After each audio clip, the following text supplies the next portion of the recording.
सोना। हम इंडियन सोने के दीवाने हैं और हो भी क्यों ना। सोना पहनने के लिए भी अगर खरीदते हैं तो इन्वेस्टमेंट ऑप्शन तो बन ही जाता है। चाहे उसके शॉर्ट टर्म वैल्यू गिर भी जाए, लॉन्ग टर्म में इसकी वैल्यू हमेशा बढ़ती जाती है।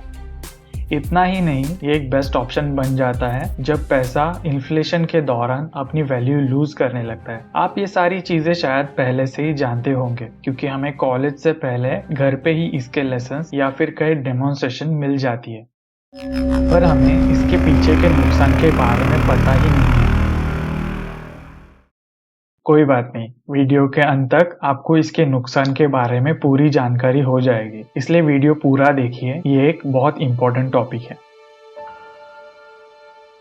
सोना खदानों से दो तरह से निकाला जाता है,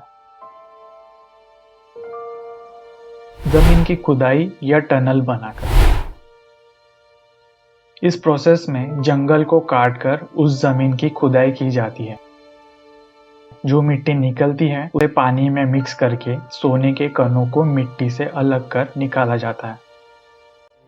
खनन से जो वेस्ट रॉक निकलता है उसमें टॉक्सिक केमिकल्स और मेटल्स होते हैं, जो पानी और ऑक्सीजन के संपर्क में आकर एसिडिक वेस्ट बन जाता है। इस वेस्ट में साइनाइड, मर्क्यूरी के अलावा और भी जहरीले एलिमेंट्स होते हैं। इसकी वजह से इस वेस्ट को हमेशा के लिए डैम्स बनाकर संभाल कर रखना होता है, पर ये डैम्स अक्सर किसी न किसी वजह से टूट जाते हैं और ये जहर हमारे एनवायरनमेंट में फैल जाता है, जो पानी और फसलों को जहरीला कर देता है।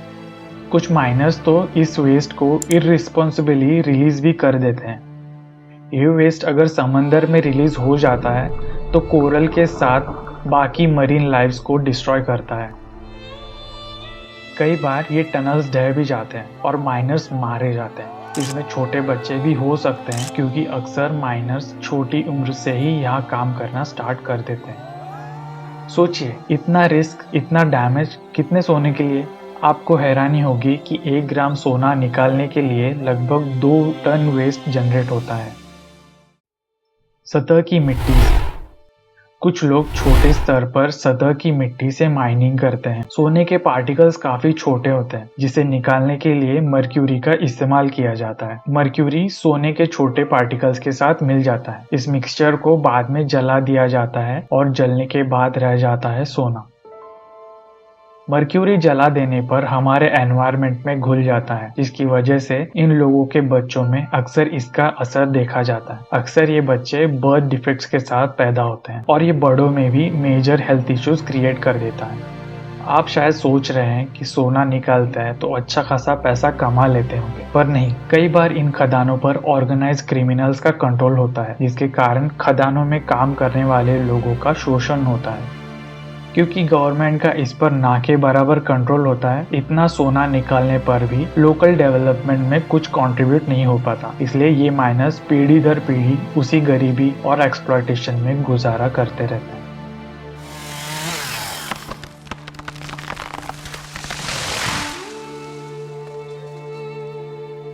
जंगल काटने की वजह से जानवरों का घर तो उजड़ जाता ही है, वहां रहने वाले लोगों को भी खदेड़ दिया जाता है। और जो ना माने, अब मन में सवाल आता है कि इसका क्या सॉल्यूशन है। देखिए, प्रॉब्लम बहुत बड़ी है और इसका सॉल्यूशन भी आसान नहीं है। रिसर्च में मैंने पाया कि एक सॉल्यूशन जिसकी हर कोई बात कर रहा था, एक रेगुलेटरी बॉडी जो start to end supply chain को मॉनिटर करे। इससे क्या होगा? माइनिंग में जो गलत चीज़ें हो सकती हैं, जैसे जो माइनिंग में इन्वॉल्व है उनके साथ किसी तरह का एक्सप्लॉयटेशन होना, उन्हें सही तरह से ट्रीटमेंट ना मिलना, माफिया, ऑर्गेनाइज क्रिमिनल जैसे ग्रुप्स का उस पर डोमिनेशन होना, जिसकी वजह से बंधुआ मजदूरी और हिंसा जैसी चीजों का होना, इन पैसों से ऐसे ग्रुप्स का दुनिया में आतंक फैलाना, अगर किसी तरह किसी कॉन्फ्लिक्ट से जुड़ा होना, एनवायरनमेंट, सोशल और गवर्नेंस जैसे मुद्दों पर ध्यान रख के माइनिंग करना। ऐसी कुछ गवर्निंग बॉडीज तो ऑलरेडी एग्जिस्ट करती हैं, लेकिन फिर भी ऐसे डिजास्टर्स कैसे होते हैं? इनके पॉलिसीज और स्टैंडर्ड्स तो अच्छे हैं, लेकिन इन स्टैंडर्ड्स को फॉलो करना सभी पे एप्लीकेबल नहीं है और बहुत कम इंपोर्टर्स, ट्रेडर्स वॉलंटरीली इन्हें फॉलो करते हैं। अब सवाल आता है कि क्या इंडियन ट्रेडर्स इसे फॉलो करते हैं? ये समझने से पहले हमें इंडियन सप्लाई चेन को समझना ज़रूरी है। इंपोर्ट, हम मोस्टली सोना इंपोर्ट करते हैं। ये सोना या तो बुलियन या डोर में होता है। बुलियन रिफाइंड गोल्ड होता है जिसकी प्योरिटी एटलीस्ट 99.5% होती है। डोर इतना प्योर नहीं होता और इसको रिफाइन करने की ज़रूरत होती है। क्योंकि गवर्नमेंट इंडिया में रिफाइनिंग को प्रमोट करना चाहती है, बुलियन की इंपोर्ट पे डोर से ज़्यादा टैक्स लगता है। रिफाइनिंग, डोर को रिफाइनरीज में रिफाइन किया जाता है। ऐसे 30 रिफाइनरीज है इंडिया में। रिफाइनिंग इंडस्ट्री BIS यानी bureau of Indian standards regulate करती है। ट्रेडिंग, बैंक नॉमिनेटेड एजेंसीज और बुलियन डीलर्स जैसे इंस्टीट्यूशन करती हैं जो गवर्नमेंट ऑथोराइज्ड होते हैं, जो गोल्ड इंपोर्ट और सप्लाई ज्वेलर्स और डीलर्स को करते हैं। कंजम्पशन, और फाइनली हम ज्वेलर्स से गोल्ड खरीदते हैं। इस सप्लाई चेन में कुछ लूप होल्स हैं। आपने कई बार गोल्ड स्मगलिंग के बारे में सुना होगा। स्मगल्ड गोल्ड भी सप्लाई चेन में एंटर होके हम तक पहुंच जाता है और हम इनमें फर्क नहीं कर सकते। ये ज़्यादातर अनऑर्गेनाइज्ड यानी जो हमारे लोकेलिटी में छोटे छोटे ज्वेलर्स हैं उनमें पॉसिबल है। मैंने कुछ पॉपुलर ज्वेलर्स की वेबसाइट और कस्टमर सपोर्ट से कंफर्म किया तो उनके पास अश्योरेंस छोड़िए ऐसा कुछ उनके प्रिंसिपल्स में तक नहीं मिला। इसे पता चलता है कि इंडिया में गोल्ड की डार्क साइड की इतनी अवेयरनेस नहीं है और ऑर्गेनाइजेशंस भी कोई एफर्ट्स नहीं लेते डिस्प्यूट फ्री गोल्ड को प्रेफरेंस देने में। हम क्या कर सकते हैं?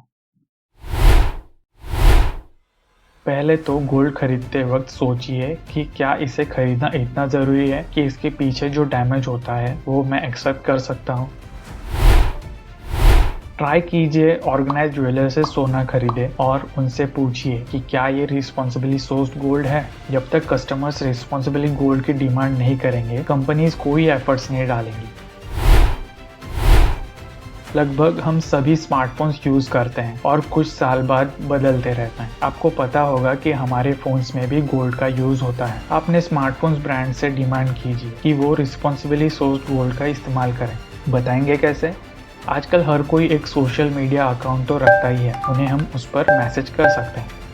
इसके अलावा और क्या सॉल्यूशन आपके हिसाब से कर सकते हैं, कमेंट करके ज़रूर बताइए। मैं हमेशा कोशिश करता हूँ कि ऐसे टॉपिक्स पर वीडियो बनाऊँ जिससे कि हमारी सोसाइटी में एक पॉजिटिव बदलाव आए। अगर आपको भी आज की इस वीडियो में ऐसा कुछ मैसेज मिला तो लाइक, कमेंट और शेयर करें, जिससे यूट्यूब और लोगों तक वीडियो पहुँचाएगा और ये मैसेज और लोगों तक पहुँचेगा। और हाँ, चैनल को सब्सक्राइब ज़रूर करें। मिलते हैं अगले वीडियो में।